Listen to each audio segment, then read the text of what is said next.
Why invest so much time in all those shorts? Did you realize that you were going to work your way up to a feature eventually? Oh yeah, that was feature films was always the goal from the beginning.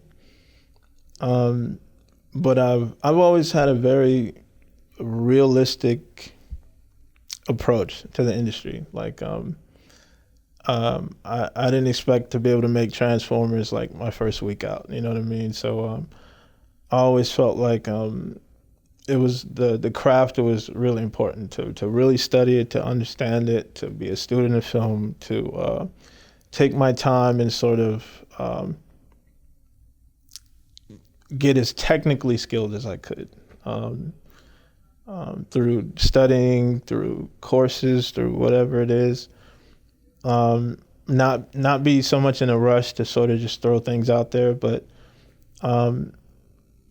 really have a solid foundation and really have a great understanding of all the different aspects of filmmaking. So most of those was really just to sort of go through the process, because you learn so much going through the process. Like it's one thing to have all these ideas, but until you really go through it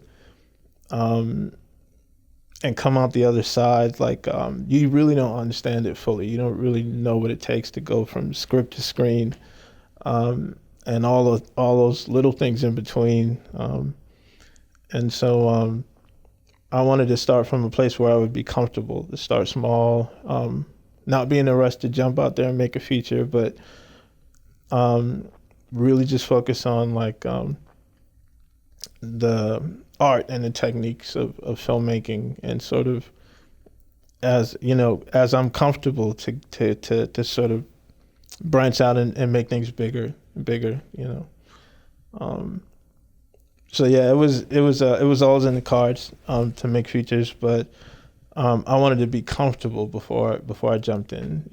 And then ultimately, like my first feature, I produced it myself. I didn't ask for any funding at all, because I felt like before I could expect someone to invest in me, I needed to show that I invested in myself, and I wanted to show the value of my work. Because that's a big thing. Asking someone, especially for someone you don't know, asking them to take their hard-earned money and sort of invest in you. And the question, just looking at it from a realistic standpoint, the question would be like, well, why? Why invest in you? Like, can you even make this film? Like, this thing you're asking me to give you money for, can you even do it? Like, you have to be able to show that you're capable of producing this thing that you're asking people to pay you to make. And so I wanted to have a track record of work, and I want a body of work that they could see. Basically, I want to take all the no's away. Like any reason they would have to say no, I wanted to take that away from them. And so a lot of that has to do with having a track record, having a body of work, even if you haven't had anything distributed yet, or you haven't had any big successes there yet, to at least have a body of work that can show consistent growth, and like show the value of what you have to offer. I thought was important. So When you think back to being in Brazil and then being in South Carolina or somewhere in the South, yeah. How were you choosing which films you watched when you were younger? Like who was influencing you? Was your dad? Was your mom? I think it came from martial arts, and then it came from my love of storytelling. A lot of people think I only make action films, but I make like every range of film. I just happen to love action movies because it's something I grew up watching.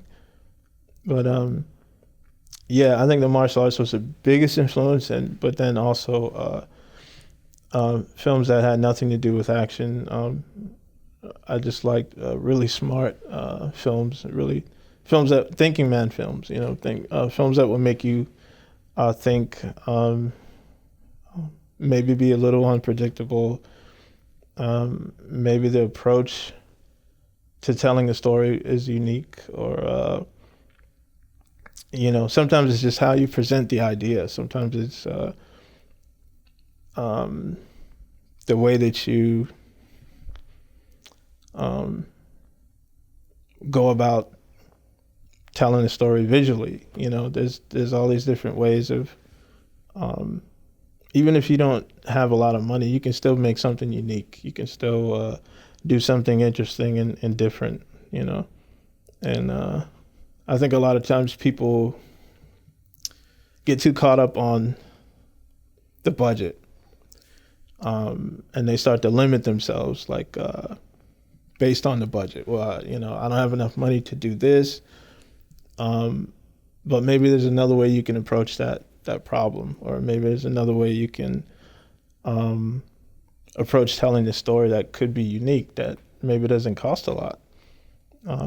Maybe it's in the way you shoot it, maybe it's in the way you light it, maybe it's in the way you edit it, maybe it's in the sound design or something like that. So anytime I create something, I never put a constraint on it based on the dollar amount. I try to not think about that. I try to think about it in terms of how can I approach this in an artistic way, or a visually striking way, or something like that.